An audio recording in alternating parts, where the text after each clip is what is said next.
Hello everyone, welcome to study room. आज की इस क्लास में हम लेकर आए हैं बिहार एसएससी सीजीएल का डेली 20 जीके सीरीज, जहां आपको मिलेंगे जीके का 20 बेहद महत्वपूर्ण और एग्जाम ओरिएंटेड क्वेश्चन जो Bihar SSC CGL, BSO, Bihar SI, SSC तथा अन्य कॉम्पिटेटिव एग्जाम के लिए बहुत ही इंपॉर्टेंट है। सेशन को स्टार्ट करते हैं। With reference to the directive principle of state policy, consider the following statement. They are not enforceable by court, it shall be the duty of the state to apply this principle in making law. राज्य के नीति निर्देशक तत्व के संदर्भ में निम्नलिखित कथनों पर विचार कीजिए। वे न्यायालय द्वारा परिवर्तनीय नहीं है, ये बिल्कुल सही है। कानून निर्माण में इन सिद्धांतों को लागू करना राज्य का कर्तव्य होगा, ये भी बिल्कुल सही है। तो आंसर क्या हो जाएगा? बोथ 1 और 2। राज्य के नीति निर्देशक तत्व भाग 4 में है। अनुच्छेद कितना में? 36 से 51 में है। आर्टिकल 39 क्या है? तो समान कार्य के लिए समान वेतन है। समान कार्य के लिए समान वेतन। और 40 में क्या है? आर्टिकल 40 में पंचायत से रिलेटेड है।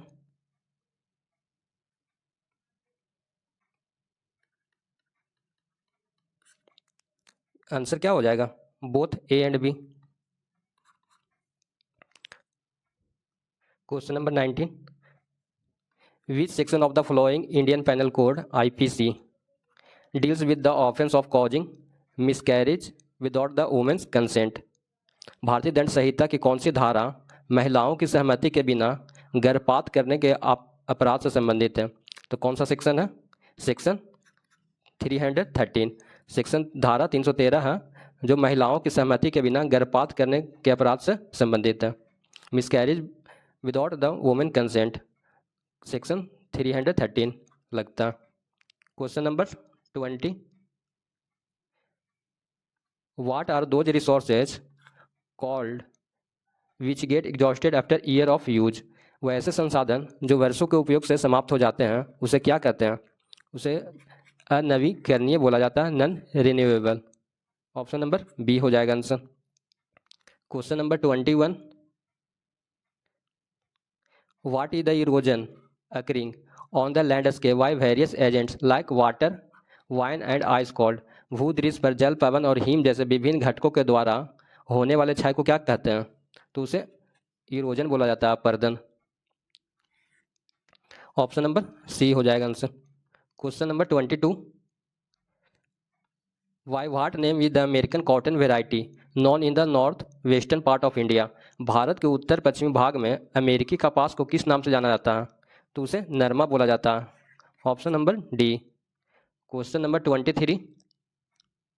विच of the following river is also known by the Vyath? निम्नलिखित में से किस नदी को व्यथ के नाम से जाना जाता है?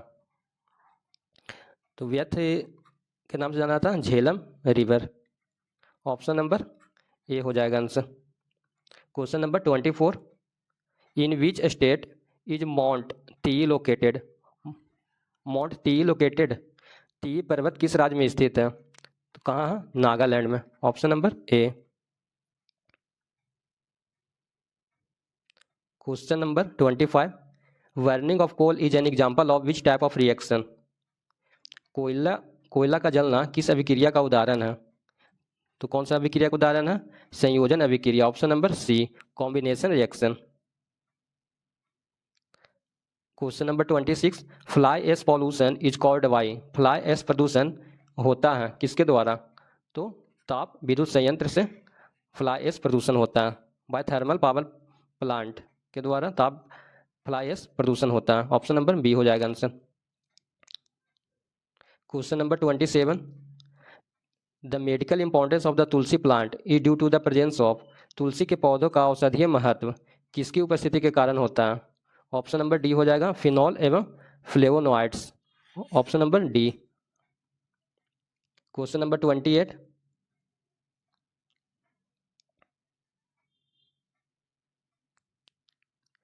Match list 1 with list 2 and select the correct answer using the code given.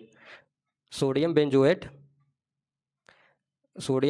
Calcium hydroxide, nitric acid and sulphuric acid.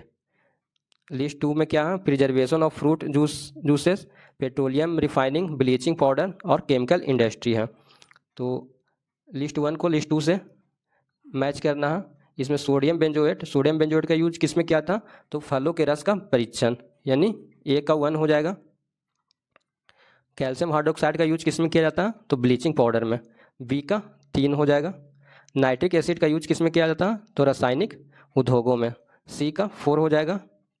And D, sulphuric acid का यूज किस में किया जाता? तो पेट्रोलियम शोधन में, डी का 2 हो जाएगा। सोडियम बेंजोएट का यूज किस में किया था? फलों के रसों का परीक्षण में। और सोडियम बेंजोएट को खाद्य पदार्थों के लिए यूज किया जाता है, तो खाद्य पदार्थ में क्या आ जाएगा? फलों के रस का परीक्षण। कैल्शियम हाइड्रोक्साइड का यूज ब्लीचिंग पाउडर में किया जाता है, और नाइट्रिक एसिड का यूज रासायनिक उद्योगों में किया जाता है, केमिकल इंडस्ट्रीज में। और सल्फ्यूरिक एसिड का उपयोग पेट्रोलियम शोधन में, पेट्रोलियम रिफाइनिंग में किया जाता है। ए का 11342, यानी ऑप्शन नंबर बी हो जाएगा इसका answer. Question number 29, which is an essential element used in the synthesis of protein? कौन सा एक आवश्यक तत्व है जिसका उपयोग प्रोटीन के संश्लेषण में किया जाता है? नाइट्रोजन हो जाएगा इसका आंसर, ऑप्शन नंबर ए। जिंक का परमाणु संख्या कितना होता है? तो 30 होता है। फास्फोरस का 15 होता है। नाइट्रोजन का 7 होता है। मैग्नीज का कितना होता है? आप लोग कमेंट में करके बताएं। 21 होता है स्कैडियम, फिर टाइटेनियम, वैनेडियम, क्रोमियम, मैग्नीज, ये सब होता है। स्कैडियम, टाइटेनियम, वैनेडियम, क्रोमियम और मैग्नीज। तो 21, 22, 23, 24, 25, यहाँ से 25 हो जाएगा मैग्नीज का। इसका 21 से लेकर 30 तक कम से कम परमाणु संख्या याद होना चाहिए, 1 से लेकर 30 तक। तो एक में क्या है? हाइड्रोजन, इसी तरह याद करना पड़ेगा। Hydrogen, helium, lithium, beryllium, boron, carbon, nitrogen, oxygen, fluorine, sodium, magnesium, aluminium, silicon, phosphorus, sulphur, chlorine, argon, potassium, calcium, scandium, titanium, vanadium, chromium, manganese, ferrous, cobalt, copper, zinc, ये सब करके 1 से कम 30 तक आपको याद करना पड़ेगा। ये इंपॉर्टेंट है एग्जाम के लिए। क्वेश्चन नंबर 30, पादपों में जल का उत्तक का कौन सा भाग भोजन भंडारण करता है? Which part of the xylem tissue in plant store food? तो क्या हो जाएगा answer? Xylem parenchyma, option number A. Question number 31, in which of the following cellular organelle group is DNA present? निम्नलिखित में से किस एक कोशिकीय कोशिकांग समूह में डीएनए होता है? तो डीएनए किस में होता है? तो सूत्रकणिका केंद्रक हरित लवक, माइटोकॉन्ड्रिया में होता है, न्यूक्लियस में होता है और क्लोरोप्लास्ट में डीएनए पाया जाता है। ऑप्शन नंबर ए हो जाएगा आंसर। कोशिकीय कोशिकांग समूह में डीएनए होता है किस में? तो माइटोकॉन्ड्रिया में, न्यूक्लियस में, क्लोरोप्लास्ट में, सूत्रकणिका केंद्रक और हरित लवक में डीएनए पाया जाता है। Question number 32, which of the following is not source of biomass energy? निम्न में से कौन बायोमास ऊर्जा का स्रोत नहीं है? तो लकड़ी है, गोबर भी है और कोयला भी है। क्या नहीं है? तो परमाणु ऊर्जा नहीं है, न्यूक्लियर एनर्जी नहीं है, इसलिए ऑप्शन नंबर डी हो जाएगा answer. Question number 33, origin of life in all sexually reproducing organism take place from? सभी लैंगिक जनन करने वाले जीवों में जीवन की उत्पत्ति होती है कहाँ से होता है? तो एक कोशिकीय युग्मनज से, फ्रॉम यूनिसेलुलर जाइगोट से। सभी लैंगिक जनन करने वाले जीवों में जीवन की उत्पत्ति एक कोशिकीय युग्मनज से होता है, from unicellular zygote. Question number 34, the aquatic plant often used as bio fertiliser in waterlogged paddy field is? The aquatic plant often used as biofertilizer in waterlogged paddy field is? वह जलीय पौधा जिसे प्रायः जल प्लावित धान के खेत में जैव उर्वरक के रूप में प्रयोग में लाया जाता है। तो क्या हो जाएगा इसका answer? Azolla, option number B. जलीय एजोला है जो जलीय पौधा जिसे प्रायः जल प्लावित धान के खेत में, यहाँ पर इंपॉर्टेंट है, धान के खेत में जैव उर्वरक के रूप में प्रयोग में लाया जाता है। तो किससे? एजोला को, option number B. Question number 35, which of the following is an insectivorous plant?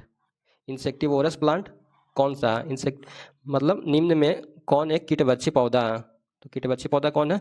नेपथिन से, ऑप्शन नंबर बी। एक होता है हर्बीवोरस, एक होता है कार्निवोरस और एक होता है omnivorous.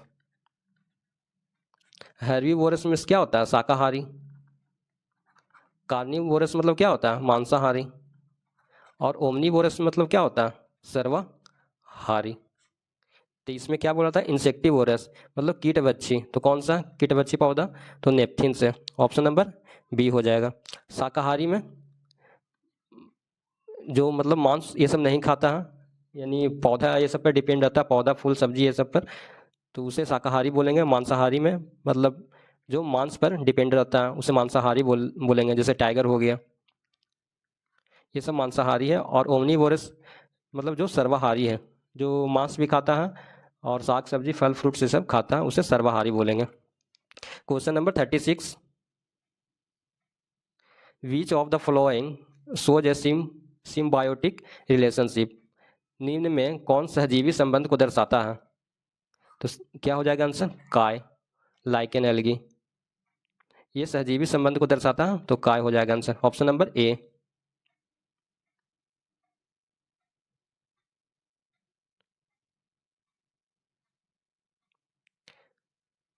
Which of the following method is not one of the method of national income estimation? निम्न में कौन सी विधि राष्ट्रीय आय आकलन की विधियों में से एक नहीं है? तो आय, उत्पाद और व्यय विधि है। इनकम इनकम एक्सपेंडिचर और प्रोडक्शन मेथड है, बट डिस्ट्रीब्यूशन मेथड नहीं है। ऑप्शन नंबर ए हो जाएगा आंसर। राष्ट्रीय आय आकलन की विधि कौन कौन सा है? तो आय, व्यय और उत्पाद। आय, व्यय और उत्पाद विधि है, लेकिन वितरण विधि नहीं हो, इसलिए ऑप्शन नंबर ए हो जाएगा answer. Thanks for watching this video. Hit the subscribe button and join our YouTube channel study room 183।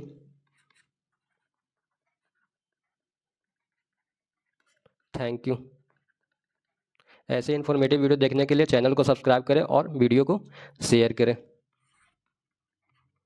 इसी तरह हम लोग और Bihar SSC CGL, BSO, Bihar SI, SSC तथा अन्य कॉम्पिटेटिव एग्जाम के लिए ऐसे ही डेली 20 जीके सीरीज हम लोग लाएंगे और उसको आगे करेंगे।